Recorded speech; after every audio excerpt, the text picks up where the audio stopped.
नमस्कार सभी लोगों को। चलिए आ जाइए, फटाफट से कनेक्ट हो जाइए सब लोग। तो शुभ अपराह्न बच्चों।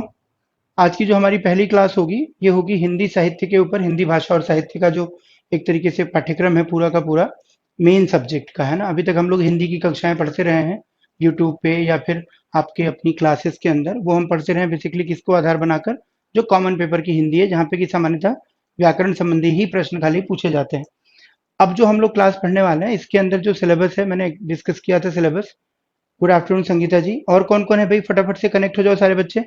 आ जाओ, नई शुरुआत करनी है आज हमें, नए विषय की शुरुआत करनी है आपके साथ। और ये जो विषय है हमारा वो है हमारी अपनी मातृभाषा यानी कि हिंदी भाषा और इसका साहित्य।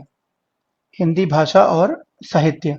तो जो पाठ्यक्रम अगर आप देखोगे पीजीटी और टीजीटी दोनों का ही पाठ्यक्रम मैंने डिस्कस किया हुआ था, शेयर किया हुआ था एक तरीके से एलोबरेटली, ताकि आपको एक आइडिया लग जाए कि भाई हमें पढ़ना किस दायरे में है।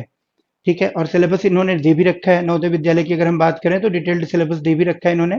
और साथ ही साथ अगर हम बात करें आगे दूसरे जो एग्जाम्स आप कभी दोगे अगर डीएसएसबी का या केवीएस का, तो वहां पे भी आप देखोगे केवीएस में टीजीटी में तो हिंदी नहीं आती लेकिन पीजीटी में हिंदी आती है। अगर आप एलिजिबल हो तो आप वो भी दे सकते हो। डी ट्रिपल एस बी में आप देखोगे तो टीजीटी और पीजीटी दोनों में ही आएगी।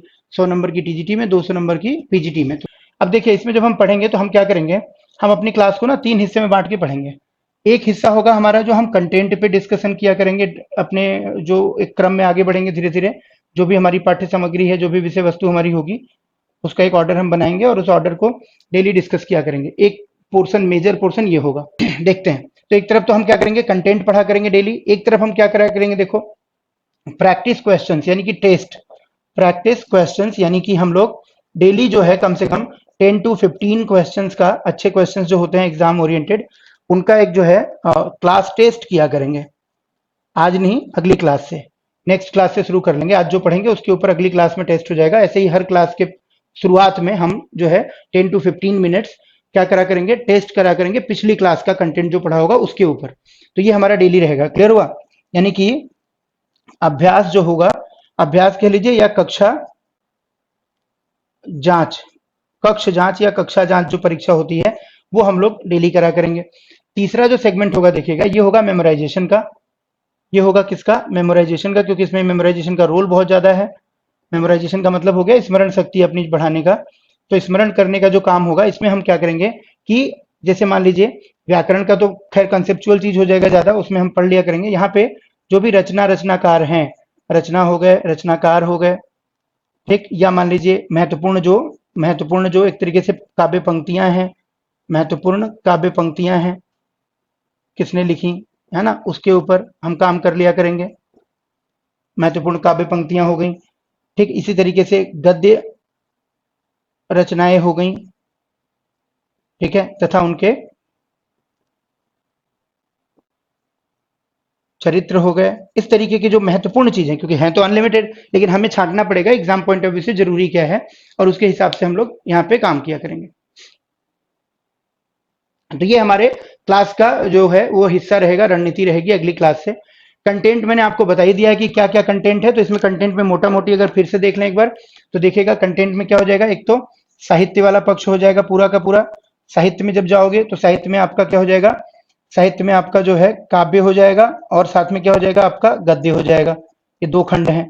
तो काव्य और गद्य दोनों के बारे में हमें पढ़ना होगा। इतिहास इसका पूरा का पूरा, इसका विकास जो है, तो इतिहास व विकास इस तरीके से हम इसको पढ़ेंगे। क्या घटनाएं किस तरीके से हुई हैं और कैसे कैसे साहित्य में अगली प्रवृत्तियां आती गई हैं और नए नए युग बांटे गए हैं, इस तरीके से हम इसको पढ़ेंगे। दूसरा जो सेगमेंट हो जाता है हमारा, देखो, वो हो जाता है आपका व्याकरण का या व्याकरण विज्ञान, जिसको हम कहते हैं भाषा विज्ञान कहते हैं। ठीक है, भाषा विज्ञान या व्याकरण। इसमें जाएंगे तो इसमें मुख्य रूप से ध्वनि, शब्द और वाक्य, ये 3 सेगमेंट बनते हैं। इनसे रिलेटेड सारी चीजें आ जाएंगी, संधि, समास, है ना, रूढ़, यौगिक, सारी चीजें आ जाएंगी इसके अंदर। जितने भी प्रकार के शब्द होते हैं अर्थ के आधार पर होते हैं, यह तमाम सारी चीजें ये हम इसमें पढ़ लेंगे। और इसके बाद फिर आ जाती है बात आपकी क्या, एक तरीके से काव्य शास्त्र की। काव्य शास्त्र के अंदर हम पढ़ेंगे बेसिकली अलंकार हो गया, रस हो गया, ठीक है, ये सारी चीजें, छंद वगैरह। तो काव्य शास्त्र हमको पढ़ना रहेगा। काव्य शास्त्र के साथ साथ, ठीक है, इसी में हम एक तरीके से देखें तो बिंब, गुण, प्रतीक, ये सारी चीजें भी पढ़ लेंगे। तो अल्टीमेटली इस तरीके से हम देखें तो 3 जो है मुख्य रूप से हमें खंड इसमें बांटकर पढ़ना है। अच्छा, इसके साथ साथ भाषा का जो अतिरिक्त पक्ष है, जैसे भाषा व लिपि आप कह लीजिए, तो मुख्य रूप से एक खंड ये भी हो जाएगा, भाषा व लिपि। ठीक है, और भाषा व लिपि में क्या हो जाएगा, तो इसमें हम भाषा हिंदी जो है उसका इतिहास देख लेंगे और भाषा की लिपि का मानकीकरण देख लेंगे। भाषा के जो अलग अलग रूप हैं, मानक भाषा क्या है, संपर्क भाषा के रूप में हिंदी है, राष्ट्रभाषा के रूप में हिंदी है, और राजभाषा यानी कि ऑफिशियल लैंग्वेज के रूप में जो हिंदी की स्थिति है, वो सारी चीजें हम यहाँ पे चर्चा करेंगे कि संवैधानिक प्रावधान कौन कौन से हैं, और राजभाषा के रूप में जो हिंदी है उसके लिए राजभाषा अधिनियम जो है उसके अंतर्गत क्या बातें कही गई हैं, संविधान के विभिन्न प्रावधानों में क्या बातें कही गई हैं। ठीक है ना, ये सारी बातें हम यहाँ पे समझने की कोशिश करेंगे। तो ये ओवरऑल हमारा जो है कंटेंट का हिस्सा होगा, वन बाय वन करके हम लोग आगे बढ़ेंगे। आज हम लोग देखिए क्या पढ़ेंगे, तो हम लोग बिल्कुल क्रम में चलेंगे, कहीं से नहीं चलेंगे, एक क्रम में चलते हैं। सबसे पहले हमको एक समझ बनानी है हिंदी साहित्य के ओवरऑल विभाजन को लेकर, है ना। तो हम अपनी बात वहीं से शुरू करते हैं, आइए जुड़ जाइए सब लोग। अब समझना है आपको कायदे से चीजों को, क्योंकि देखो इसमें क्या है, याद करने वाली चीजें तो हैं, लेकिन अगर उसको हम थोड़ा अच्छे से अटेंटिव होके करेंगे तो हमें याद हो जाएगा आसानी से, बहुत ज्यादा मुश्किल नहीं आएगी। ऐसे रट्टा मारना पड़ेगा बहुत ज्यादा, तो फिर उसमें कोई फायदा नहीं है। तो इसलिए हम क्लास में ही चीजों को याद करने की कोशिश करेंगे, ये हमारा ध्यान रहना चाहिए, है ना। क्लास में ही चीजों को हम ज्यादा से ज्यादा याद करें, इसी पे हमारा फोकस रहना चाहिए। तो आइए हम लोग क्या पढ़ेंगे हिंदी भाषा और साहित्य में। सबसे पहले हिंदी साहित्य का इतिहास, और इसके अंदर हम लोग पढ़ेंगे क्या, हिंदी साहित्य के इतिहास में सबसे पहले हम लोग पढ़ेंगे काल विभाजन, काल विभाजन व नामकरण की समस्या, व नामकरण या नामकरण की समस्या। इसका मतलब समझिएगा, पहले समस्या क्यों कह रहे हैं इसको हम लोग, कोई बताएगा मुझे। काल विभाजन और नामकरण की समस्या, क्योंकि सबसे पहले तो हमें यही पता हो कि भाई हिंदी साहित्य जो है उसको कितने अलग अलग खंडों में बांटा जा सकता है। इस पे हमेशा सवाल रहते हैं, ये मान के चलिए कि एक दो प्रश्न हरदम इस विषय से आएंगे। या तो लेख जो एक तरीके से साहित्य इतिहास लेखक हैं जिन्होंने साहित्य इतिहास लिखा है हिंदी का, उनके नाम के साथ पूछ देगा कि भाई शुक्ल जी के अनुसार हिंदी साहित्य का प्रथम काल क्या कहा जाता है, ऐसे पूछ देगा। या मैच द फॉलोइंग में क्वेश्चन आ जाएंगे कि भाई आदिकाल के विभिन्न नाम तथा उनको देने वाले जो एक तरीके से साहित्य इतिहास लेखक हैं उनका लिस्ट दे दिया जाएगा। एक तरफ आपको लिस्ट दे दिया जाएगा जो लेखक हैं उनका, और एक तरफ दे दिया जाएगा नामों का लिस्ट, और आपको मैच द फॉलोइंग करना होगा। तो एक कोई ना कोई सवाल यहाँ से जरूर आता है ना। संगीता कह रही है कि भाई कई विद्वानों ने अलग अलग नाम दे दिया है इसीलिए। तो समस्या क्यों कह रहे हैं, क्योंकि एक मतलब एकमतता नहीं है, है ना। इसको हम कह दें कि भाई एकमतता नहीं है हिंदी साहित्य के अलग अलग समय को लेके भी। काल विभाजन का मतलब क्या होगा, देखिएगा समय, कि भाई हिंदी साहित्य का समय कब से कब माना जाए, कौन से काल का कितना समय माना जाए, इस पर भी एक मत नहीं है सारे विद्वान जो है हिंदी साहित्य इतिहास लेखन वाले। और नामकरण को लेकर भी इनमें आपस में कहीं ना कहीं मतैक्य नहीं है, कहीं ना कहीं हम कह सकते हैं कि मत भिन्नता है। ठीक है, यानी कि विचारों में अंतर है, इसीलिए हम इसको क्या कह रहे हैं, इसीलिए हम इसको काल विभाजन और नामकरण की समस्या के नाम से संबोधित कर रहे हैं।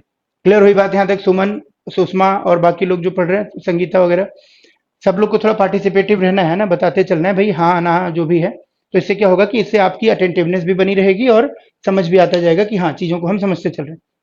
आई बात समझ में। तो काल विभाजन और नामकरण की समस्या क्यों कह रहे हैं हम, सबसे पहली बात ये समझनी है हमें। तो ये हम इस बेसिस पे कह रहे हैं क्योंकि विद्वानों में इसे लेकर मतैक्य नहीं है। आई बात समझ में, क्या नहीं है भाई, मतैक्य नहीं है। तो हमें ये तय करना पड़ेगा कि भाई क्या सबसे ज्यादा मान्यता प्राप्त है और किसने क्या क्या कहा है। तो इस चीज को हम जब जानेंगे तो इस पे हमारा एक दो प्रश्न जरूर निकल के आएगा। आई बात समझ में। तो देखिए बेसिक एक मैंने और वीडियो डाला था, वो आपके वेबसाइट पे तो नहीं होगा। सबसे पहले हम देखेंगे, अगर आप मुझे बताएं कि हिंदी साहित्य इतिहास लेखन का पहला प्रयास किसको माना जाता है।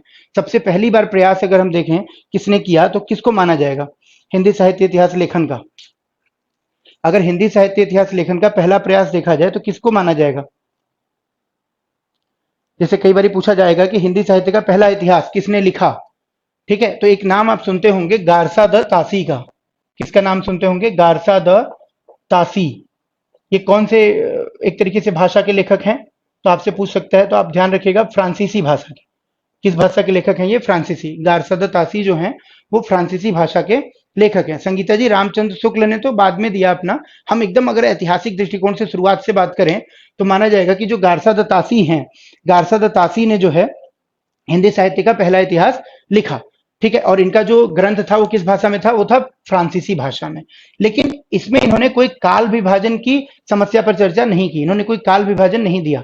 ठीक है, इन्होंने हिंदी साहित्य के इतिहास को अलग अलग हिस्सों में बांटा नहीं, इस वजह से इसमें काल विभाजन या नामकरण वाली चर्चा हम नहीं करेंगे। क्लियर होगा? कोई बात नहीं, गलत हो गया तो ठीक करने के लिए तो हम पढ़ रहे हैं, घबराना बिल्कुल नहीं है। ठीक है, तो पहला क्या हो जाएगा? गारसा दत्तासी ने सबसे पहला प्रयास किया, लेकिन ध्यान क्या रखना है कि इसमें इन्होंने नामकरण या काल विभाजन को लेकर बहुत बात नहीं की है। ठीक है, तो नामकरण या काल विभाजन का बहुत उम्दा प्रयास या बहुत गंभीर प्रयास इन्होंने नहीं किया, इसलिए इसको हम यहाँ पे बस इतने रेफरेंस तक रखेंगे। कई बार पूछ सकता है हमसे। अब गारसा दत्तासी का जो साहित्य था या जो उनका उनकी पुस्तक थी उसका नाम क्या था? कोई बताना चाहे अगर?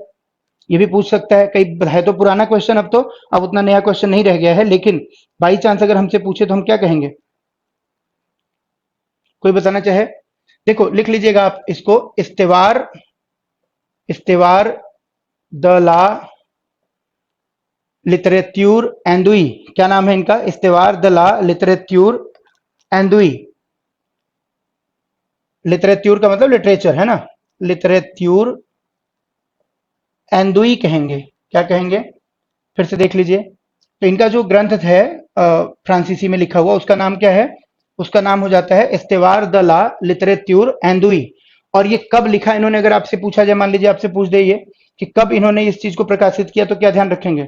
इसका जो समय है वो हो जाएगा आपका 1839, है ना। अगर देखा जाए कि इसका समय क्या है, तो इसका समय हो जाएगा आपका गारसा दत्तासी के इस ग्रंथ का, वो हो जाएगा 1839, 1839। मोस्टली यही मिलता है, तो आप 1839 यहाँ पे ध्यान में रख सकते हैं, 1839। तो सबसे पहला जो प्रयास अगर हम देखें हिंदी साहित्य लिखने का, बिल्कुल संगीता ठीक है आंसर। ठीक है, इस्तेवार से याद रख लेंगे, हाँ इसको इस्तेवार से याद रख लेंगे। ठीक है, तो देखो बेसिकली क्या होता है, इतवार से शुरू होता है हफ्ते का दिन, है ना। अगर कोई कहे कि भाई दिन कब शुरू होता है हफ्ते का, तो इतवार से होता है। इतवार को छुट्टी होती है, उसके बाद से दिन शुरू हो जाता है, फिर से नया वीक शुरू हो जाता है, मंडे ट्यूसडे वेडनेसडे थर्सडे। तो हमको ध्यान रखना है कि हिंदी साहित्य का पहला जो इतिहास हुआ वो कहाँ से शुरू हुआ? इतवार से शुरू हुआ भाई, है ना। इस को हटा दीजिए, स हटा दीजिए, तो आपको क्या बच गया? इतवार। तो इतवार आप याद रखिएगा, तो आपको ये याद रहेगा कि पहला यही है भाई, इतवार। ठीक, उसके बाद सोमवार मंगलवार आएगा। और ये कब हुआ? तो 1839 में। ठीक, अब इसके बाद दूसरा प्रयास देखेंगे हम लोग। तो ये तो बेसिक जानकारी के लिए हो गया, हमारे बहुत बेसिक जानकारी के लिए। दूसरी बात अगर हम देखेंगे तो इसमें देखो एक प्रयास आता है शिव सिंह सरोज का, आपने नाम सुना होगा, शिव सिंह सरोज। ये किसने लिखा? ये भी हिंदी साहित्य इतिहास पे एक पुस्तक लिखी गई शिव सिंह सरोज के द्वारा के नाम से। ये शिव सिंह सरोज जो पुस्तक लिखी गई वो किसने लिखी, अगर कोई बताना चाहे, और कब लिखी? देखो मैंने कहा ना, फैक्ट्स आपको क्लास में ही याद करते हुए आगे बढ़ना है, बहुत ज्यादा इसको पेंडिंग छोड़ना नहीं है। ठीक है, तो शिव सिंह सरोज जो है वो रचना लिखी किसने? शिव सिंह सेंगर ने, इन्हीं के नाम पे है ये रचना। तो शिव सिंह सेंगर ने लिखी, और शिव सिंह सेंगर ने इस रचना को प्रकाशित करवाया कब? इस रचना को अगर हम देखेंगे तो प्रकाशित किया गया 1848 में। ठीक है, 1870 सॉरी 1878 में, है ना, 1878 में, है ना, 1848 नहीं, 1878। ठीक है, 1878 में। कहीं कहीं 83 भी लिख के आता है, तो हम इसको ध्यान रखेंगे। वैसे 1878 जो होगा वो मोस्ट करेक्ट आंसर इसका बनना चाहिए। ठीक है, तो अलग अलग थोड़ा थोड़ा कहीं ना कहीं फैक्चुअल हमें डिफरेंसेस मिलेंगे, तो एक बार चेक करते चलेंगे, उसमें कोई इशू हमारा नहीं है बनाने का। हमें तो मेनली जो सबसे ज्यादा सहमति वाली चीज है उसी को से ध्यान में रखना है, उसी पे सवाल बनेगा।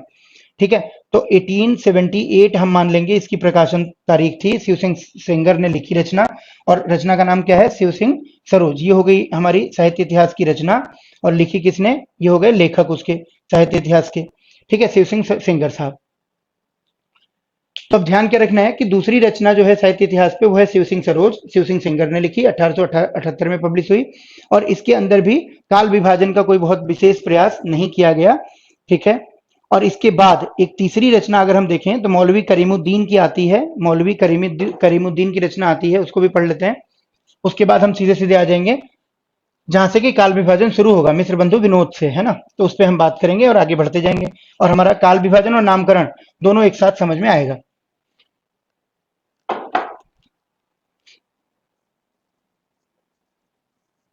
ठीक है, तो तीसरी घटना या तीसरा एक जो साहित्य इतिहास का प्रयास है, अगर हम देखें, थर्ड जो प्रयास हम मानेंगे वो किसको मानेंगे, तो इसमें आप लिख लीजिए एक तरीके से मौलवी करीमुद्दीन तजकिरा ए सुवराई, क्या कहेंगे उसको हम लोग, उसको हम लोग कहेंगे तजकिरा ए सुवराई कहेंगे।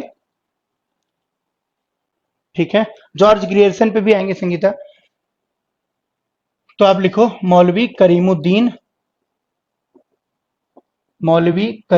की रचना है, इनकी इनकी लिखी पुस्तक है। और पुस्तक क्या है, इसको ऐसे लिख लें सीधा सीधा हम लोग, मौलवी करीमुद्दीन, और पुस्तक इनकी क्या है, तो उसको आप लिख सकते हो तजकिरा ए शुअराई।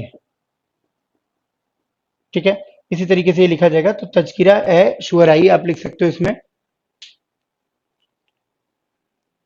तजकिरा ए शुअराई। ठीक है, और इसके बाद फोर्थ पे हम आते हैं। फोर्थ से हमारा जो है एक तरीके से गंभीर प्रयास जो है वो शुरू हो जाएंगे, किसके लिए, हिंदी साहित्य के लेखन का। ठीक है, तो इसमें हम सीधे सीधे बात कर सकते हैं किसकी, मिस्र बंधुओं की बात कर सकते हैं। ठीक है, क्योंकि मिस्र बंधु ने 1913 में अपनी जो पहली एक तरीके से अ, 3 चरण जो निकले इसके पब्लिश हुए 1913 में हुए, बाकी 1934 में चौथा चरण पब्लिश किया इन्होंने। और अगर हम ग्रियर्सन की बात करते हैं, तो ग्रियर्सन साहब ने 1888 में, तो पहले हम ग्रियर्सन की बात कर लेते हैं, फिर हम मिस्र बंधु की बात करते हैं। तो देखो डॉक्टर ग्रियर्सन ने अपनी पुस्तक लिखी, जिसको कहा जाता है क्या, द मॉडर्न, इसको लिख लीजिए आप, डॉक्टर ग्रियर्सन ने जो अपनी पुस्तक लिखी, the modern vernacular literature of Hindustan, the modern vernacular vernacular literature of Hindustan, ये इनकी पुस्तक है। ठीक है, जो ग्रियर्सन ने लिखी। अब देखो ग्रियर्सन ने जब जो पुस्तक लिखी, the modern vernacular literature of Hindustan, इसको जो है इन्होंने 11 अध्यायों में बांटा, और 11 अध्यायों में बांटकर इसमें इन्होंने हिंदी साहित्य के इतिहास की चर्चा की, हिंदी साहित्य के लेखकों और कवियों का कालक्रम के हिसाब से एक वर्णन किया, एक सीरियल में, एक सीक्वेंस में इसका वर्णन किया। और इसीलिए कई बारी जो है इसको सबसे पहला व्यवस्थित ग्रंथ मान लिया जाता है हिंदी साहित्य इतिहास के लेखन का। जो ग्रियर्सन ने ग्रंथ लिखा, इस ग्रंथ को हिंदी साहित्य का प्रथम इतिहास ग्रंथ भी माना जाता है, क्योंकि इसमें जो है इन्होंने लेखकों और रचनाकारों का कालक्रम के हिसाब से वर्णन किया। लेकिन यहाँ पे भी समस्या क्या है कि इसमें वैज्ञानिकता का उतना समावेश नहीं है ग्रियर्सन के द्वारा, है ना। जॉर्ज ग्रियर्सन कह सकते हो आप इसको, पूरा नाम इनका क्या हो जाएगा, डॉक्टर जॉर्ज ग्रियर्सन, बिल्कुल ठीक है। ठीक है, डॉक्टर ग्रियर्सन या डॉक्टर जॉर्ज ग्रियर्सन भी आप लिख सकते हो, तो आप पूरा ही नाम लिख लो, कोई दिक्कत नहीं है, डॉक्टर जॉर्ज ग्रियर्सन। तो हम क्या कहेंगे कि डॉक्टर जॉर्ज ग्रियर्सन ने जो पुस्तक लिखी, देखिए इसमें कुल कितने अध्याय हैं, अगर मान लीजिए कई बार पूछ देता है, तो हमको क्या ध्यान रखना है, कुल अध्यायों की संख्या कितनी है, 11। ठीक है, कुल अध्याय कितने हैं इसमें, 11 अध्याय इसमें है टोटल। इधर साफ कर लेते हैं, इधर बाकी आगे की बात करते हैं हम लोग।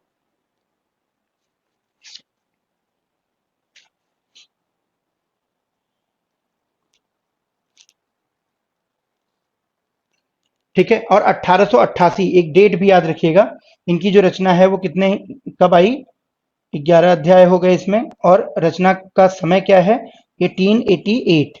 जो ये प्रकाशित हुआ ग्रंथ वो कब हुआ, 1888 में प्रकाशित हुआ। और इसमें इन्होंने 11 अध्यायों में जितने भी हिंदी साहित्य के प्राचीन कवि या लेखक या रचनाकार रहे, इनको एक काल क्रम के हिसाब से इन्होंने बांटने की कोशिश की, उसको विभाजित करने की कोशिश की। लेकिन सवाल यहाँ पे ये उठता है कि इस काल में भी जो विज्ञान है, जैसे कि मतलब कोई आधार क्या बनाया जाए, है ना, विशेष प्रवृत्ति को आधार बनाया जाए, या फिर एक तरीके से अगर हम देखें तो रचनाकारों के आधार पर इस चीज को बांटा जाए, इस चीज का बहुत व्यवस्थित कोई एक सूक्ष्म तरीके से हम कहें या वैज्ञानिक तरीके से वर्णन नहीं मिलता है। इसी वजह से इसको बहुत ज्यादा मान्यता यहाँ पे नहीं मिलती है, और इसके बाद इसको उतना उपयुक्त न मानते हुए दूसरे जो इतिहास लेखक हैं उनके लेखन को महत्व दिया जाता है। तो आप यहाँ पे इतना समझिएगा कि डॉक्टर जॉर्ज ग्रियर्सन का जो ग्रंथ है उसको प्रथम व्यवस्थित ग्रंथ माना जा सकता है, लेकिन वैज्ञानिकता के अभाव के कारण इसको भी जो है उतना उपयुक्त इतिहास लेखन के दृष्टिकोण से या नामकरण या काल विभाजन के दृष्टिकोण से नहीं माना जाता। क्लियर हुई बात। और इसके बाद अब हम पढ़ेंगे अगला, वो क्या हो जाएगा, इतिहास लेखन। 5वें नंबर पे हम आते हैं, मिस्र बंधु विनोद। मिस्र बंधु विनोद, अब मुझे कोई बताएगा इसमें से कि मिस्र बंधु जो है, मिस्र बंधु विनोद जो रचना है, ठीक है, मिस्र बंधु विनोद क्या है, एक रचना हो गई, एक ग्रंथ हो गया साहित्य के इतिहास लेखन का, ठीक है, जिसको कि किसने लिखा। तो मुख्य रूप से अगर आप देखेंगे तो इसमें 4 चरण हैं, टोटल कितने चरण हैं, 4। 4 पार्ट्स में इसको बांटा गया है, 4 आप इसको पार्ट्स कह सकते हो, 4 भाग कह सकते हो, ठीक है, 4 भागों में इसको लिखा गया है, जिसमें से प्रथम 3 भाग जो हैं, ध्यान रखिएगा, प्रथम जो 3 हिस्से हैं इसके, प्रथम जो 3 भाग हैं, ये पब्लिश हुए कब, 1913 में, ठीक है। और जो चौथा भाग है इसका, जो चतुर्थ भाग है, अगर हम लिख लें, चतुर्थ भाग इसका कब प्रकाशित हुआ, तो ये प्रकाशित हुआ 1934 में। तो ये आप ध्यान रखिएगा पहले तो। दूसरी बात अगर हम बात करें इसमें, तो 1933 में मित्र बंधु विनोद का 3 हिस्सा प्रकाशित हुआ और 1934 में चौथा हिस्सा प्रकाशित हुआ। अब इसके लेखक कौन है अगर देखेंगे आप, तो मिस्र बंधु विनोद यानी कि मिस्र बंधुओं ने लिखा। लेकिन मिस्र बंधुओं में से मुख्य रूप से जो सबसे बड़े भाई थे, 3 भाई थे मिस्र बंधु, 3 भाइयों में जो सबसे बड़े भाई माने जाते हैं वो है कौन, गणेश बिहारी मिश्र। तो गणेश बिहारी मिश्र के द्वारा लिखा हुआ माना जाता है ये। बाकी आपको और भाइयों का नाम भी ध्यान रखना है, कई बार पूछ सकता है कि मिस्र बंधु में निम्नलिखित में से कौन एक शामिल नहीं था, ठीक है। तो गणेश बिहारी मिश्र कह लीजिए आप, ठीक है। ये मुख्य रूप से इसके लेखक माने जाते हैं। बाकी अन्य जो भाई थे इनके, अन्य सहोदर भाई जिसको आप कह सकते हो, अन्य सहोदर या जो भाई थे इनके, वो कौन कौन से थे, तो आप नाम इनका लिख सकते हैं चाहे तो। इनका नाम क्या हो जाएगा, एक तरीके से श्याम बिहारी मिश्र दूसरे हो जाएंगे और सुखदेव बिहारी मिश्र तीसरे हो जाएंगे। क्लियर हुआ, श्याम बिहारी और सुखदेव बिहारी बाकी के 2 भाई हो जाएंगे इनके, ठीक है। तो आप ये भी ध्यान रखेंगे, श्याम बिहारी मिश्र और सुखदेव बिहारी मिश्र। तो मिश्र बंधु में कितने भाई थे, 3 लोग थे ये, ठीक है। और तीनों ने ही, सबसे बड़ी खासियत क्या है देखो इनकी, इनके बारे में अगर हम बात करें तो तीनों ने ही जो हिंदी का अध्ययन है ये स्वाध्याय से किया। यानी हिंदी का जो इन्होंने ज्ञान अर्जित किया, हिंदी साहित्य की जो समझ इन्होंने विकसित की, हिंदी साहित्य या भाषा का जो ज्ञान है इनका, ये कैसे पाया इन्होंने, स्वाध्याय से, यानी खुद की पढ़ाई से, ठीक है। अपने आप से सीख कर इन्होंने इसके बारे में समझ विकसित की और उसके आधार पर इन्होंने अपनी रचना लिखी। कई सारी रचनाएं इन्होंने लिखी है, लेकिन उसमें से इतिहास से संबंधित जो रचना है उसको अगर हम देखें तो मिस्र बंधु विनोद है। अब मिस्र बंधु विनोद में इन्होंने किस तरीके से बांटा साहित्य के इतिहास को, ये हमारे लिए ज्यादा जरूरी हो जाएगा, क्योंकि यहां से फिर प्रश्न काल विभाजन का शुरू हो जाता है, या काल विभाजन का जो प्रयास है गंभीर, वो यहाँ से कहीं ना कहीं प्रारंभ हो जाता है। आई बात समझ में, तो देखते हैं, देखिएगा। अच्छा, यहाँ पे हम अब क्या ध्यान रखेंगे कि जब हम पढ़ते चल रहे हैं तो हम इसको, जो नामकरण की समस्या है उसको भी साथ ही साथ देखते चलेंगे कि किस तरीके से अलग अलग, एक तरीके से युग को अलग अलग तरीके से इन्होंने नाम दिया, या किस तरीके से इन्होंने, जैसे आदिकाल है तो आदिकाल को कहाँ पे किसने क्या नाम दिया, हम अभी से देखते चलेंगे, तो बाद में रिवाइज कर लेंगे, तो एक तरीके से हमारा क्या हो जाएगा, दिमाग में बैठ सकती है बात एक ही बार में, ठीक है। मिस्र बंधु संगीता कह रही कहाँ से हैं, तो बेसिकली आप इनका अगर संबंध देखोगे तो उत्तर प्रदेश में हरदोई जिले से है ना, हरदोई जिले से होता है। बाद में ये लोग लखनऊ में जाके रहने लग गए, अलग अलग भाई थे, जैसे सुखदेव बिहारी जो थे ये एडवोकेट थे बाई प्रोफेशन, है ना, वकील थे। बाद में ये धीरे धीरे सब जज तक प्रमोट हुए। अगर श्याम बिहारी को आप देखते हैं तो श्याम बिहारी जो थे ये डिप्टी कलेक्टर थे, डिप्टी कमिश्नर के पोस्ट पे ये आए, ठीक है, मास्टर्स थे ये। गणेश बिहारी मिश्र की अगर हम बात करेंगे तो गणेश बिहारी मिश्र जो थे ये जो लखनऊ डिस्ट्रिक्ट बोर्ड था उसमें चेयरमैन वगैरह के पद पे भी थे, काम कर रहे थे, ठीक है। तो मुख्य रूप से इनका संबंध कहाँ से, उत्तर प्रदेश के हरदोई जिले से, आप ऐसे कह सकते हो, ठीक है। अब देखिए, अब हमारे लिए यहाँ पे इंपॉर्टेंट क्या है इनके बारे में, कि इन्होंने किस तरीके से हिंदी साहित्य का वर्णन किया है, इसको हम देखते हैं। तो सबसे पहला जो काल विभाजन इन्होंने किया वो क्या माना, आरंभिक काल। सबसे पहला क्या कहा इन्होंने, देखो लिखते चलिएगा, आरंभिक काल। और समझना है अभी हमको इसमें बाद में कंसेप्ट भी, कि आखिर किसने किस आधार पर काल विभाजन किया, किसने प्रवृत्ति को महत्व दिया, किसने जो है एक तरीके से लेखक को महत्व दिया। सुमन क्या करिए, सर समझ तो बहुत अच्छा आ रहा है, thank you sir, but video is not clear. अच्छा, इसका सुमन एक काम करो, आप क्या करो कि आप अपना ना वीडियो क्वालिटी इंप्रूव करो, अभी 1 मिनट में क्लियर हो जाएगा। आप देखो वीडियो सेटिंग में जाओ, सेटिंग में जाके वहां पे आएगा वीडियो। अब उसमें मेरे ख्याल से आपका दिखा रहा होगा 140 200 कुछ ऐसे। आप उसको इम्प्रूव करो मैनुअली 720 पे। ठीक, ये इंटरनेट आपका कम आएगा तो क्या होगा, दिक्कत होगी, और इंटरनेट कम आने पे आपका रीएडजस्ट हो जाएगा, वीडियो क्वालिटी कम कर देगा वो। तो आप इसको कस्टमाइज कर लो 720 पे, फिर अपने आप एकदम क्लियर हो जाएगा, कोई दिक्कत नहीं आएगी। मेरे सामने जैसे आ रहा है बिल्कुल क्लियर आ रहा है। तो आप एक बार देख लीजिए जल्दी से और मुझे बता दीजिए कि सही हो गया कि नहीं। और थोड़ा सा हम लोग अभी फैक्चुअल वाले पार्ट से शुरू कर रहे हैं, तो घबराना नहीं है इस चीज से, है ना, क्योंकि जैसे जैसे हम आएंगे प्रवृत्तियों में आदिकाल की या उसके बाद भक्ति काल की, तो आपको और मजा आएगा पढ़ने में, कहीं कोई दिक्कत नहीं आएगी। अभी थोड़ा सा हम काम ही क्या कर रहे हैं, फैक्ट वाला कर रहे हैं, तो भी हम इसमें कोशिश कर रहे हैं कि चीजों को हम यहीं पे समझते हुए याद करते हुए चलेंगे। सुषमा ये क्लास हमारी बेटा 2 बजे तक है, सॉरी 3 बजे तक है, वैसे तो 2 घंटे की क्लास है फिलहाल। ठीक है, तो आज आपकी पहली क्लास है, तो एक बार आप लोग को चीजें थोड़ा सा रिदम बनाना है हमें, और 2-3 क्लासेस में सब रिदम बन जाएगा। मैं आपको स्टडी मटेरियल भी प्रोवाइड करने लग जाऊंगा, तो बहुत सारी चीजें आपको मैं घर पे भी करवाऊंगा, यानी कि आपको मैं पहले से ही दे के रखूंगा, उस पर मैं टेस्ट लिया करूंगा। आप लोग का सेल्फ स्टडी से भी तैयारी होगा इसमें, क्योंकि बहुत सारा फैक्ट है, सारा फैक्ट हम क्लास में ही याद करेंगे तो फिर बहुत मुश्किल हो जाएगी। तो हम लोग क्या करेंगे, क्लास में डिस्कशंस पे और कंसेप्ट पे फोकस ज्यादा रखेंगे, साथ में आपका टेस्ट, आपकी मॉनिटरिंग, आपके साथ सवाल जवाब ये रखेंगे। ठीक, और साथ में कंटेंट के थ्रू मैं आपको तैयार कराते रहूंगा, उसमें मैं टिक मार्क कर करके इंपॉर्टेंट जो हाईलाइटेड कंटेंट होगा आपको दे दिया करूंगा, अपलोड करवा दूंगा। तो आपको भी पूरा नहीं छानना रहेगा, वही वही मेन मेन चीजें ध्यान रखनी रहेंगी। ठीक है, तो काफी हद तक काफी अच्छे से कर लेंगे हम लोग इसको।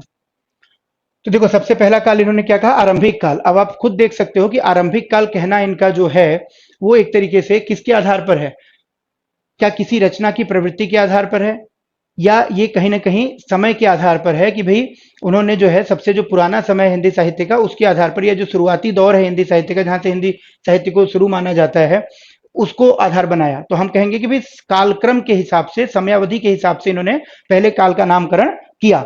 ठीक है, आरंभिक काल रखा। दूसरे को इन्होंने माध्यमिक काल कहा, तो ये भी उसी आधार पे है।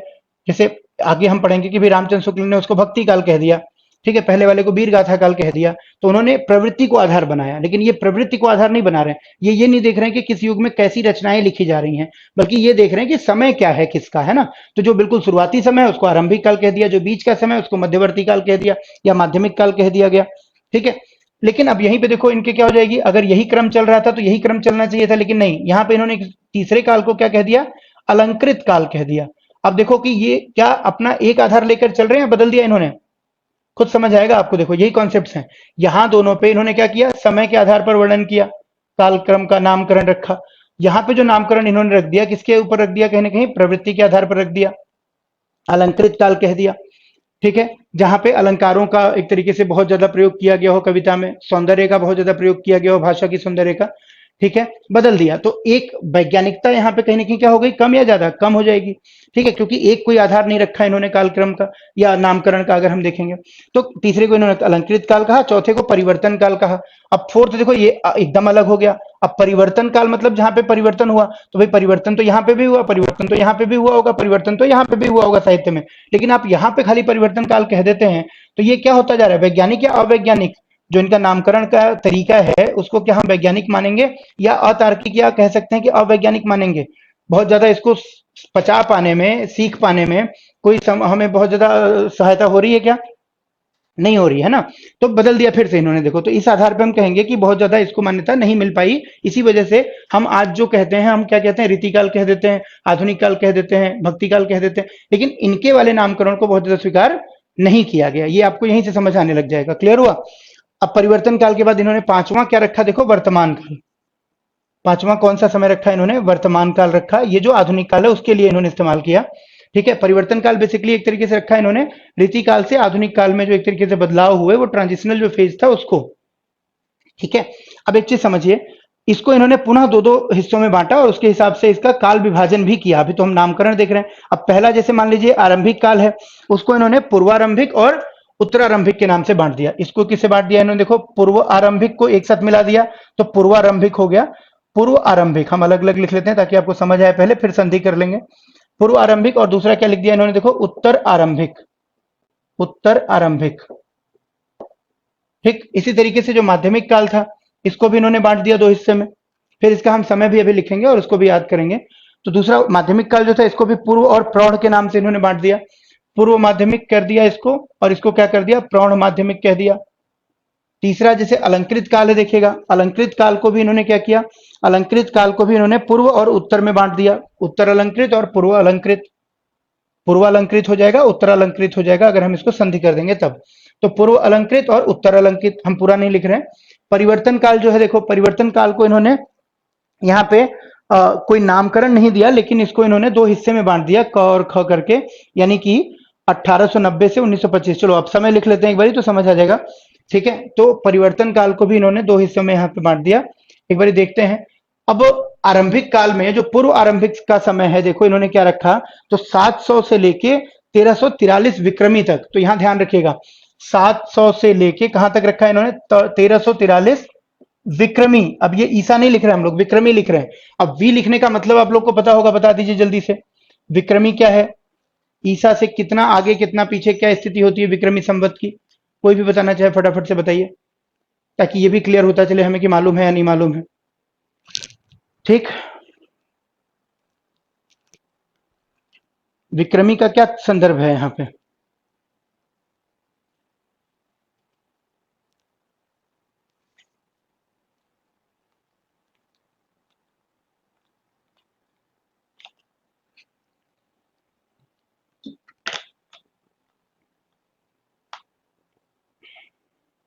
संगीता कह रहे हैं विक्रमादित्य के काल।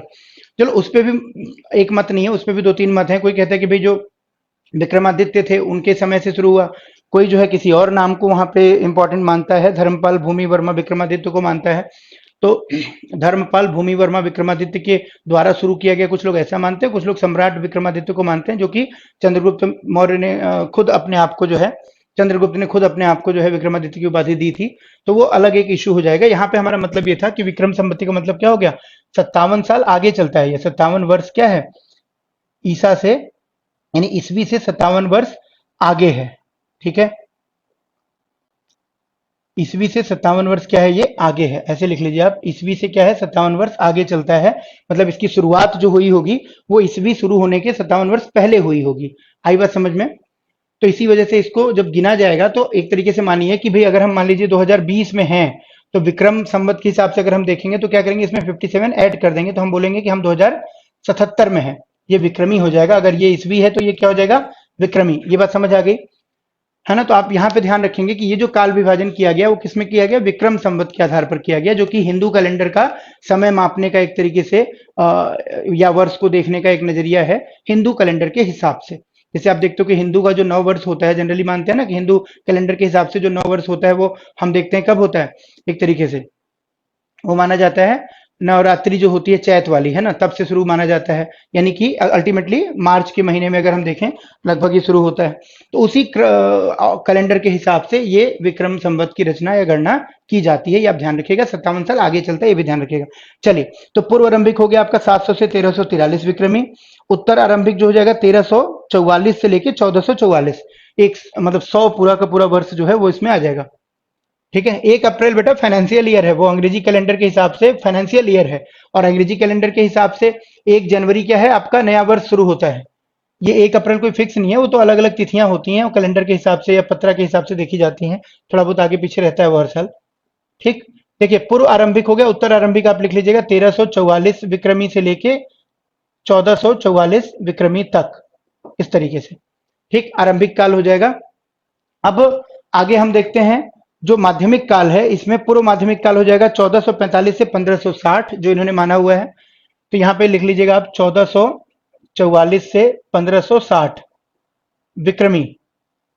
दिख रहा है आप लोग को या नहीं दिख रहा, पहले ये बता दीजिए।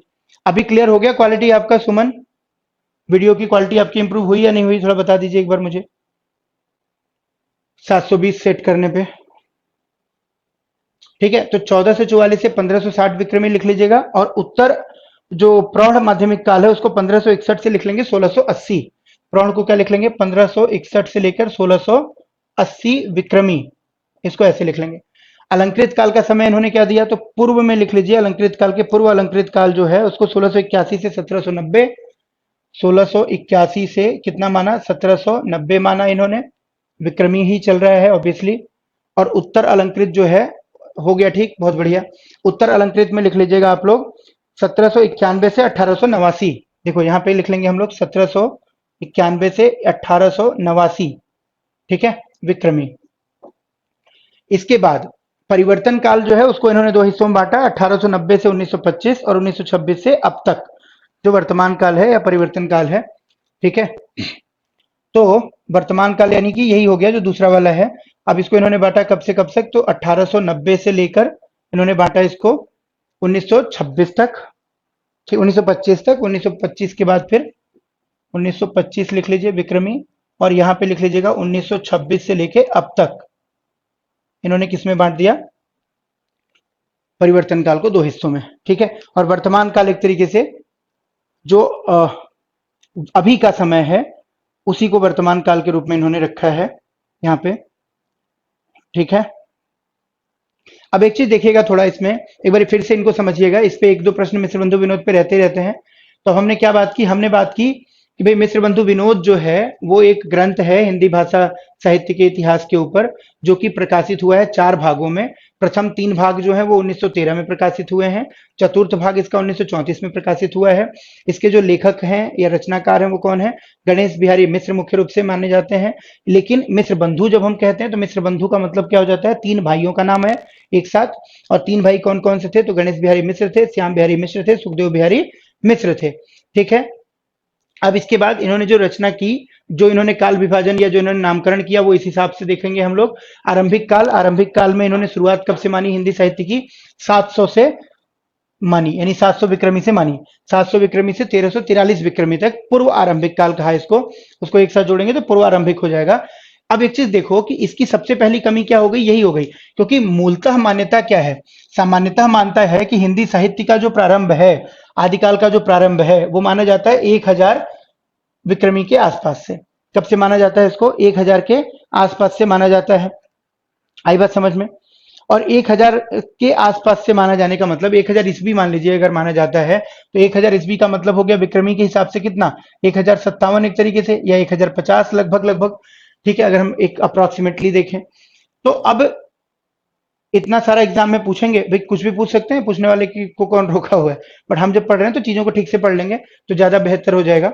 एक बार की बात है, एक बार पढ़ लिया तो बाद में दिक्कत नहीं आएगी, एक बार ही समझते चलो बस, छोड़ने छोड़ने का कोई फायदा नहीं है ना, जब पढ़ ही रहे हैं तो। अब कैसे हम इसको क्या छोड़ सकते हैं इसमें से, बताओ कोई चीज है जो छोड़ने वाली है, नहीं है। अब यहाँ पे देखो सबसे पहली चीज आपको पूछेगा, अगर मान लीजिए कि अगर आपसे यहाँ पे सवाल ये बने कि निम्नलिखित में से कौन है जो कि हिंदी साहित्य का उद्भव या हिंदी साहित्य का इतिहास या हिंदी साहित्य के ग्रंथों की रचना 700 विक्रमी से मानता है, तो हमारा आंसर क्या हो जाएगा, मिश्र बंधु विनोद। यानी सबसे पहले अगर हम देखें तो यही इस चीज को लेकर चल रहे हैं, सबसे पुराना अगर हिंदी साहित्य का समय मान रहे हैं तो यही मान रहे हैं। और एक चीज देखो कि सामान्यतः माना जाता है कि 1000 ईस्वी के आसपास हिंदी साहित्य की शुरुआत होती है। तो कहीं ना कहीं जो हिंदी भाषा है, हिंदी भाषा आप जानते हो कि विकसित हुई थी, तो हिंदी भाषा के पहले हिंदी भाषा किस रूप में थी, अपभ्रंश के रूप में थी। और अपभ्रंश के रूप में जो साहित्य था उसको भी कहीं ना कहीं इन्होंने अपने हिंदी साहित्य के अंदर ही शामिल कर लिया। ये इनका कहीं ना कहीं एक आलोचना बन जाता है, इसीलिए इनके हिंदी के साहित्य के इतिहास को उतना ज्यादा महत्व नहीं मिल पाता या इसको उतना ज्यादा सर्व स्वीकृति प्राप्त नहीं हो पाती। क्लियर हुआ। और इसके साथ साथ दूसरी चीजें अगर हम देखें, और भी एक चीज, अब इसमें समस्या देखो क्या समस्या है। एक तो समस्या ये समझ आ गई कि 700 का जो आधार है उसका कोई वैज्ञानिक आधार नहीं है, और अगर 700 से हम हिंदी साहित्य में चीजें शामिल करेंगे तो कहीं ना कहीं हम अपभ्रंश का जो पूरा का पूरा साहित्य है उसको भी हिंदी में शामिल कर लेंगे, समेट लेंगे, तो वो ठीक नहीं है। दूसरी बात क्या समझ आई, देखो दूसरी बात ये समझ आई कि अब यहाँ पे जैसे मैंने कहा कि आरंभिक काल, माध्यमिक काल, ये तो ठीक चल रहा था, लेकिन अलंकृत काल का कोई विशेष आधार नहीं, दूसरा आधार बन गया। परिवर्तन काल का कुछ समझ नहीं आ रहा, मतलब क्या कहना चाह रहे हैं ये, परिवर्तन तो हर एक काल में कुछ ना कुछ होगा, तो परिवर्तन काल नाम रखना ये संगत है या असंगत लग रहा है, क्या ये कोहेरेंट लग रहा है या कोहेरेंट नहीं लग रहा है, आपको क्या लग रहा है, आप सोचिए। भाई एक तो क्या हो गया कि एक कोई आधार नहीं है नामकरण का, कहीं पे समय आधार है तो कहीं पे प्रवृत्ति आधार हो गई, और वर्तमान परिवर्तन काल का तो वो भी एक आधार नहीं बन रहा, ये कोई प्रवृत्ति तो है नहीं, परिवर्तन तो हर एक युग में साहित्य में आया होगा, ठीक है। जैसे यहाँ पे मान लीजिए रासो साहित्य लिखा गया, सिद्ध साहित्य लिखा गया, नाथ साहित्य लिखा गया, ठीक है, जैन साहित्य लिखा गया, तो यहाँ पे फिर हम देखेंगे कि भाई पूरी की पूरी काव्य परंपरा ही भक्ति की तरफ चली गई, मुड़ गई, है ना, हर तरफ भक्ति का भाव बढ़ने लग गया, तो इसका मतलब क्या हो गया, यहाँ पे भक्ति काल हो गया।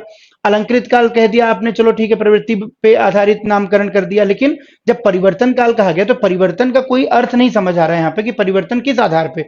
परिवर्तन तो हर जगह हो रहा है, तो इसीलिए हम क्या कहेंगे, इसको असंगत मानेंगे। कोहेरेंट का मतलब होता है संगत। ये कहीं ना कहीं परिवर्तन काल नामकरण रखना कोई बहुत संगतता नहीं दिख रही इसमें, कोई बहुत इसमें सीक्वेंसिंग नहीं दिख रही है। तो इसको भी लेकर कहीं ना कहीं आलोचना इनकी की गई कि भाई परिवर्तन काल का जो नामकरण का आधार है वो समझ से परे है, उसका यहाँ पे कोई औचित्य नहीं दिखाई देता, क्योंकि परिवर्तन तो हर एक युग में हो रहा है। तो इस आधार पर आप एक युग में परिवर्तन काल कहें, बाकी को आप अलग नामकरण करें, ये कोई ठीक बात नहीं हुआ, क्योंकि परिवर्तन तो साहित्यिक प्रवृत्तियों में होगा ही होगा अगर युग बदलेगा तो, है ना।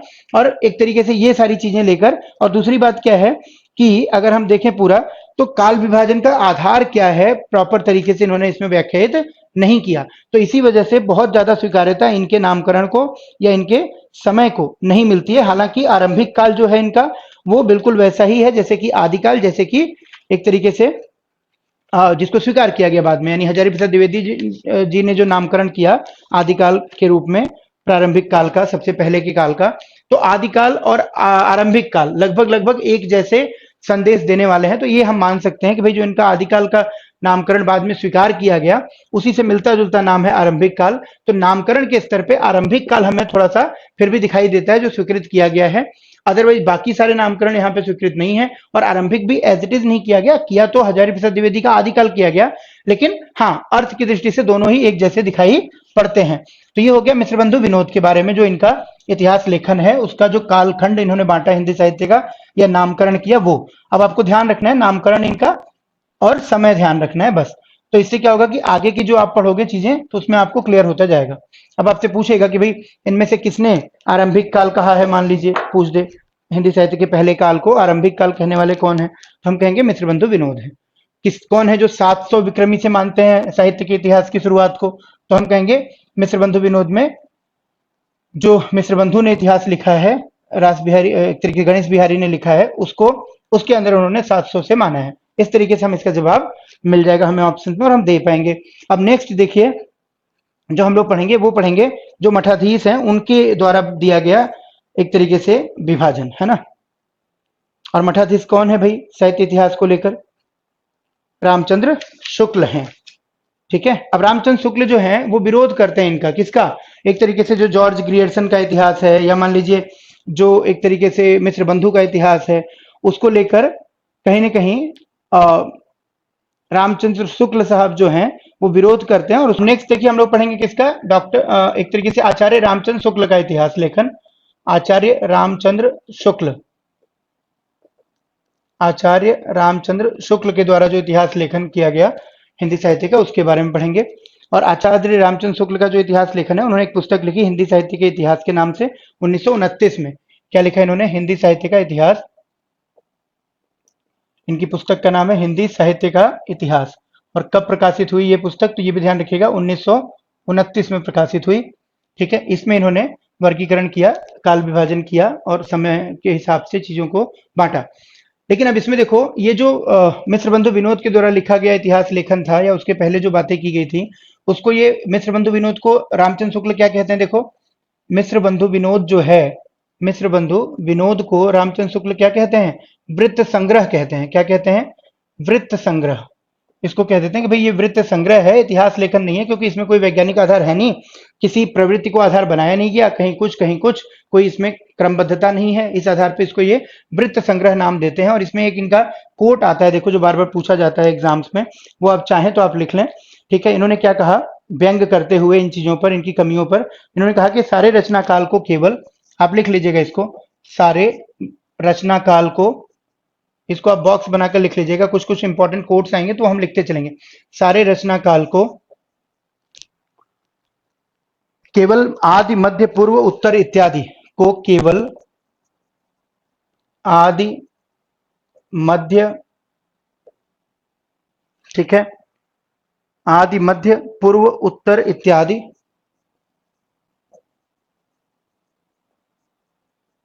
इत्यादि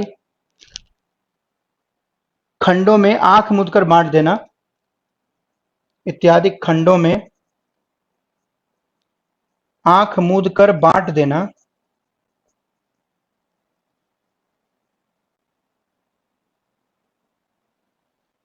ठीक है। आंख मूंद कर बांट देना, यह भी न देखना कि किस खंड के, यहाँ पे आप लिखो यह भी न देखना, यह भी न देखना कि किस खंड के भीतर क्या आता है और क्या नहीं, किस खंड के भीतर क्या आता है क्या नहीं, क्या आता है क्या नहीं, किसी वृत्त संग्रह को इतिहास नहीं बना सकता, किसी वृत्त संग्रह को, यहीं पे देखो हमने बात की ना, वृत्त संग्रह नाम दिया इन्होंने, व्यंग करते हुए, इसकी आलोचना करते हुए, वृत्त संग्रह को इतिहास नहीं बना सकता।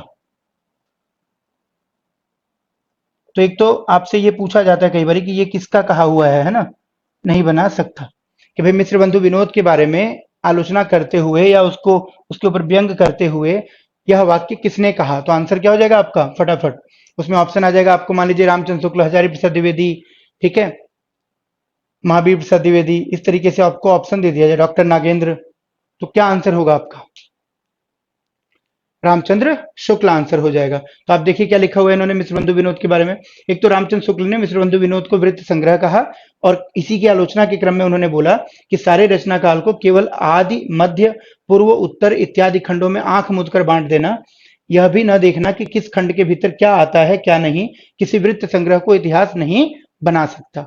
तो ये एक तरीके से कोट हो गया, कोट अनकोट आप लिख सकते हो रामचंद्र शुक्ल का, किसके बारे में, एक तरीके से मिश्र बंधु विनोद के बारे में। अब हम पढ़ते हैं रामचंद्र शुक्ल के द्वारा जो इतिहास लिखा गया हिंदी साहित्य का, उसमें उन्होंने किस तरीके से नामकरण और काल विभाजन किया, तो दोनों चीजें यहाँ पे देखेंगे। और आप ये ध्यान रखिएगा कि वर्तमान में जो भी नामकरण स्वीकार किया गया है वो मुख्य रूप से रामचंद्र शुक्ल को ही आधार बनाकर स्वीकार किया गया, और बाकी के जो परवर्ती लेखक हैं इतिहास के हिंदी साहित्य के, उन्होंने भी कहीं ना कहीं शुक्ल जी के द्वारा जो नामकरण किया गया उसी को आधार बनाकर बात की है, इसलिए ये बहुत इंपॉर्टेंट हो जाता है।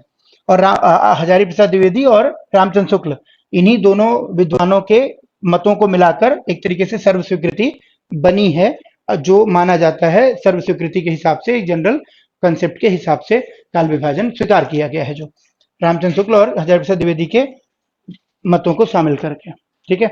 तो सबसे पहले रामचंद्र शुक्ल का पढ़ लेते हैं। अब इसमें आप ध्यान रखिएगा कि रामचंद्र शुक्ल का जो काल विभाजन है, इसमें इन्होंने दोहरा नामकरण किया है। क्या नाम किया है इन्होंने, दोहरा नामकरण किया है, रामचंद्र शुक्ल ने दोहरा नामकरण किया है। दोहरा नामकरण का मतलब दो दो नाम रखे हैं अलग अलग कालों के। तो ये भी पूछा जाता है कि किस एक साहित्य लेखक ने या हिंदी साहित्य के इतिहास के विषय में किस लेखक ने दोहरा नामकरण किया, या हर एक युग का दो दो नाम रखा, इस तरीके से, है ना। तो आप ध्यान रखेंगे रामचंद्र शुक्ल के बारे में ही ये बात करेक्ट होगी। तो पहला हो गया, देखिए वीर गाथा काल, पहले को इन्होंने क्या कहा, वीर गाथा काल कहा, ठीक है, पहले को इन्होंने क्या कहा, वीर गाथा काल कहा, और साथ में आदिकाल भी कहा है। तो पहले को लिख लीजिएगा वीर गाथा काल, ठीक है, और साथ में इन्होंने क्या कहा, आदिकाल, तो यहीं पे हम ब्रैकेट में लिखते चलेंगे इसको, पहला हो गया। दूसरे को इन्होंने क्या कहा, देखिए, तो दूसरे को इन्होंने नाम दिया भक्ति काल, और या फिर पूर्व मध्य काल, ठीक है, दूसरे को इन्होंने नाम दिया भक्ति काल, और या फिर यहाँ पे इन्होंने नाम दिया पूर्व मध्य काल, ठीक है। तीसरे काल को इन्होंने नाम क्या दिया, तो तीसरे काल को लिख लीजिएगा रीतिकाल, तथा दूसरा नामकरण क्या रख दिया, उत्तर मध्यकाल, है ना, रीतिकाल, और दूसरा नामकरण क्या हो गया, उत्तर मध्य काल, उत्तर मध्य काल, ठीक। और चौथा जो नामकरण हुआ उसको इन्होंने कहा, बिल्कुल रीतिकाल और उत्तर मध्य काल, चौथे को इन्होंने कहीं ना कहीं गद्य काल कहना प्रेफर किया, और साथ में आधुनिक काल भी कहा। तो गद्य काल आप कह सकते हो इसको, और क्या कह सकते हो, आधुनिक काल भी कह सकते हो। आई बात समझ में, तो दो तरह से इन्होंने नामकरण किया, एक तरफ तो प्रवृत्ति के आधार पर आपको दिख रहा होगा, और दूसरा किस आधार पर दिख रहा है आपको, दूसरा आपको दिख रहा होगा एक तरीके से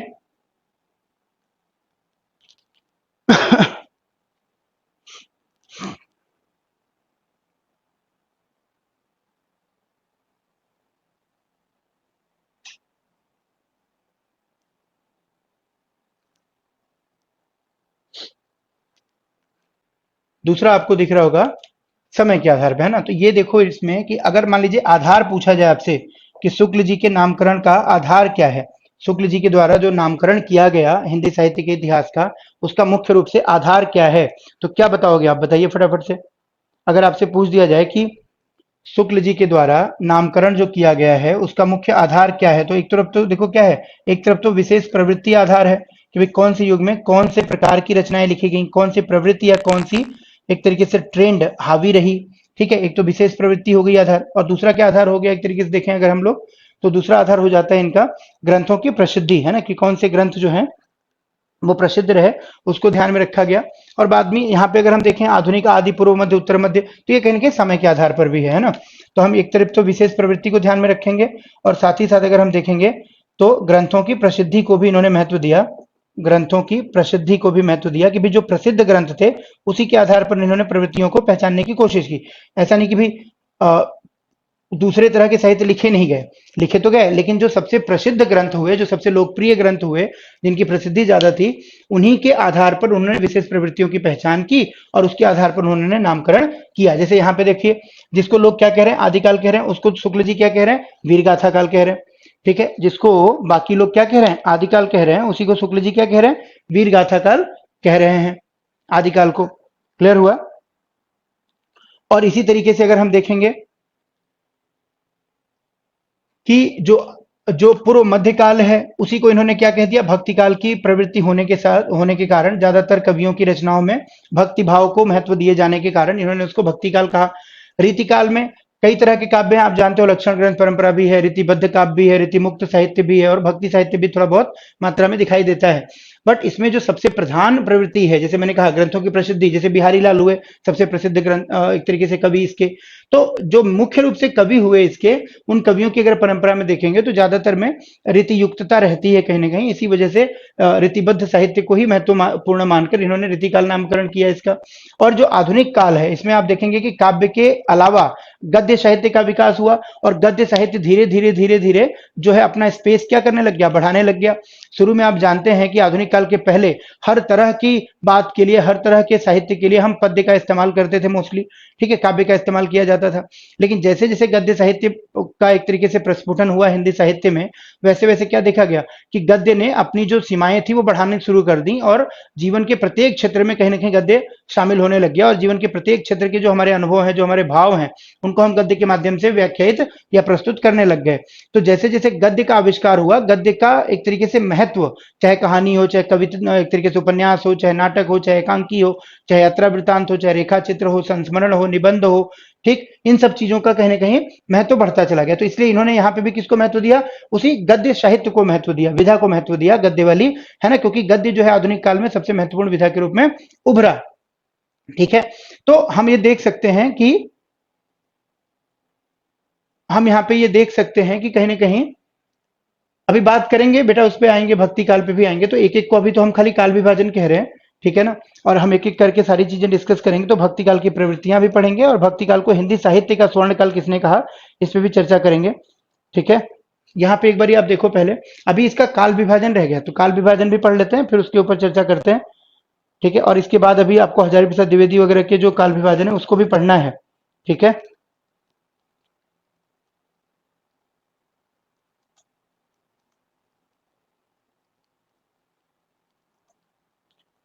तो यहां तक समझ आया सबको? कोई दिक्कत यहां तक समझने में? अब इसका नामकरण तो आपने समझ लिया, अब इसका काल विभाजन लिख लीजिए इधर पहले। ठीक है, काल विभाजन जो है हम दूसरी साइड लिख लेते हैं, ताकि हमको ये भी इसके साथ साथ समझ आ जाए या याद हो जाए।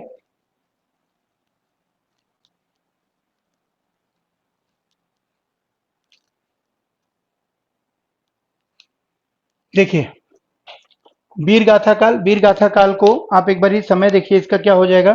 तो वीर गाथा काल का जो समय बताया शुक्ल जी ने, वो हो जाएगा आपका संवत 1050 से लेके 1375 विक्रमी।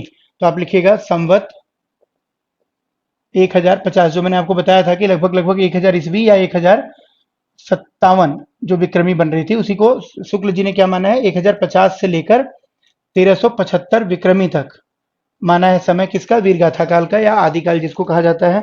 और दूसरा अगर आप देखेंगे, ठीक है, तो भक्ति काल का जो है वो 1375 से 1700 विक्रमी माना जाएगा। 1375 से कितना, 1700 विक्रमी माना जाएगा, ठीक है। इसी तरीके से अगर रीतिकाल का देखेंगे, ये हो गया भक्ति काल का। रीतिकाल का अगर हम लिखेंगे तो रीतिकाल में लिख लीजिएगा, बिल्कुल ठीक है, 1700 है। इसके बाद रीतिकाल का बताइए फटाफट से सब लोग। रीतिकाल का क्या हो जाएगा, 1700 से 1900, है ना, 1700 से 1900 विक्रमी, ठीक है, 1700 से 1900 विक्रमी, बिल्कुल करेक्ट है। और उसके बाद आधुनिक काल अगर देखेंगे या गद्य काल जिसको हम कह रहे हैं, तो उसको क्या माना जाएगा, 1900 विक्रमी से लेके कितना, 1900 विक्रमी से लेके कितना, गद्य काल या आधुनिक काल को।